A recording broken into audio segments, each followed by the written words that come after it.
আমার আল্লাহ তাআলা কোরআনুল কারীমের মধ্যে আলোচনা করলেন, ইয়া আইয়ুহাল্লাযীনা আমানু আত্তাকুল্লাহ, ও আমার মুমিন বান্দারা, ঈমানদার বান্দারা, আমি আল্লাহকে ভয় করো, আমি আল্লাহকে ভয় করো, আমি আল্লাহকে ভয় করো। বলুন না সুবহানাল্লাহ।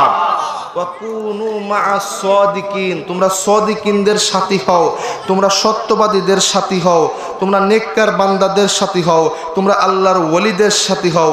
সিরাতাল্লাযীনা আন'আমতা আলাইহিম, যারা আল্লাহ তাআলার নিয়ামত প্রাপ্ত বান্দা, তোমরা তাদের সাথী হও। বলুন না সুবহানাল্লাহ। এই আয়াতের ব্যাখ্যা করেছেন পৃথিবীর বিখ্যাত তাফসীরের কিতাব তাফসীরে মাজহারির ভিতরে আল্লামা ইমাম সানাউল্লাহ পানিপতি রাহমাতুল্লাহি আলাইহি, তাফসীরে রুহুল মাআনির ভিতরে আল্লামা মাহমুদ আল বাগদাদি হানাফি রাহমাতুল্লাহি আলাইহি, তাফসীরে কানজুল ঈমানের ভিতরে আলা হযরত আহমদ রেজা খান ফাজিলে বেরলভী রাহমাতুল্লাহি আলাইহি। এই